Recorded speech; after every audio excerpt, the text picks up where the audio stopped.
Boa tarde, turma. Estamos aqui novamente para dar continuidade, ao nosso conteúdo da disciplina de História. Estamos no capítulo 5, falando sobre o Egito.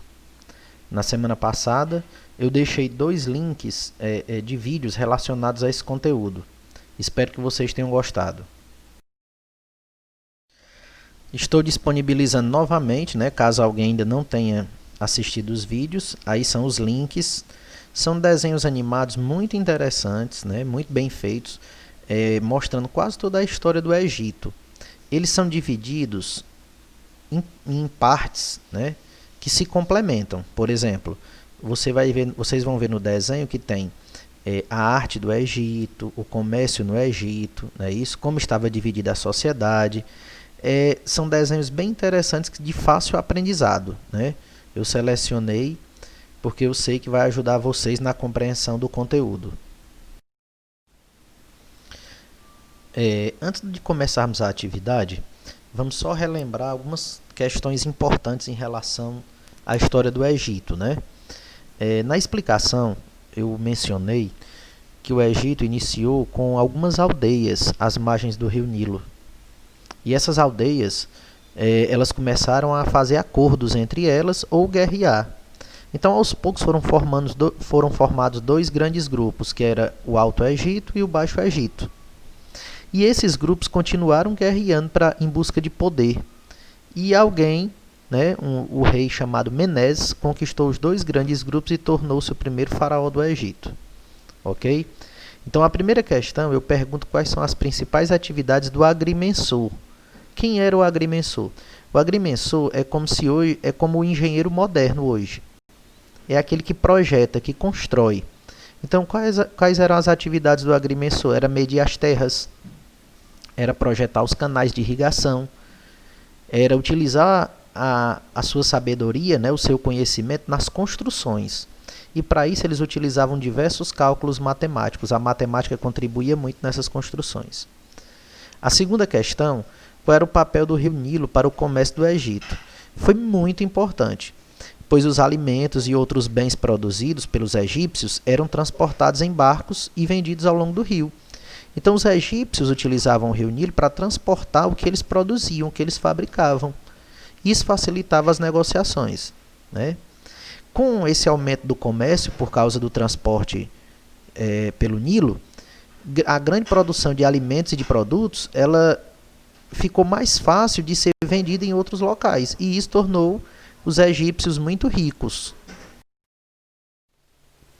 Essa terceira questão ela não é difícil, mas ela é muito importante para a compreensão de como a sociedade do Egito era organizada. Eu pergunto como está dividida a sociedade e qual a função de cada grupo. A sociedade no Egito era dividida em camadas.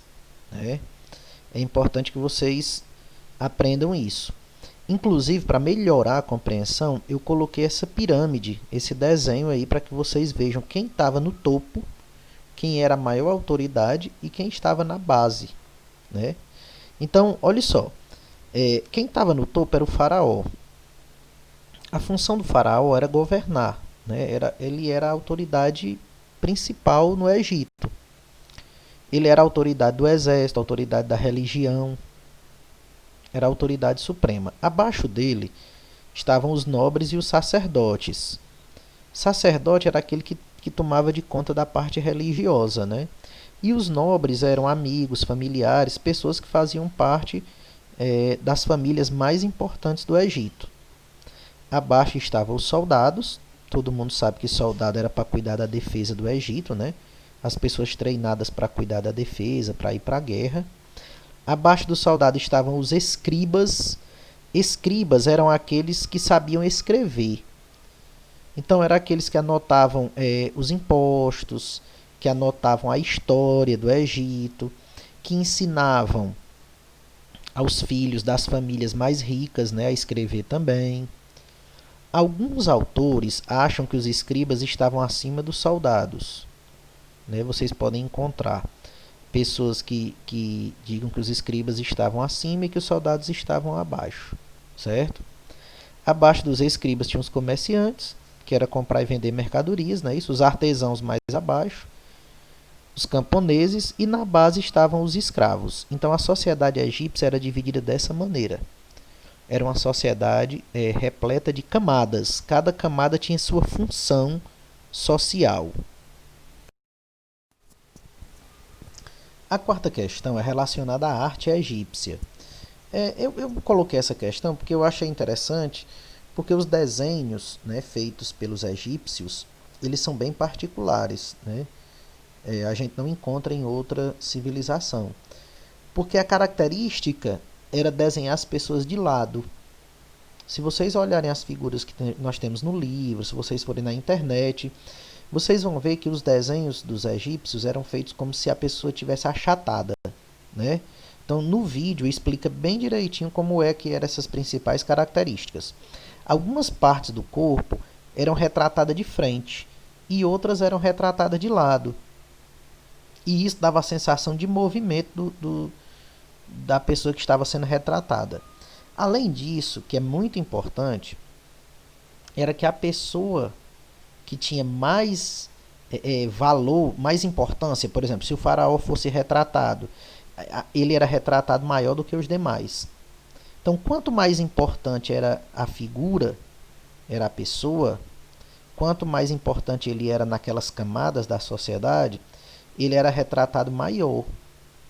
Não é que na vida real ele tivesse aquele tamanho, mas era a importância dele na sociedade. A quinta questão e última é: quem foi Cleópatra?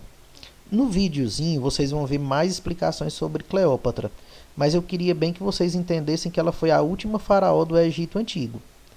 Então, eu espero que vocês tenham gostado. É uma atividade bem simples, né? Os vídeos são bem interessantes, são desenhos animados e bem explicativos.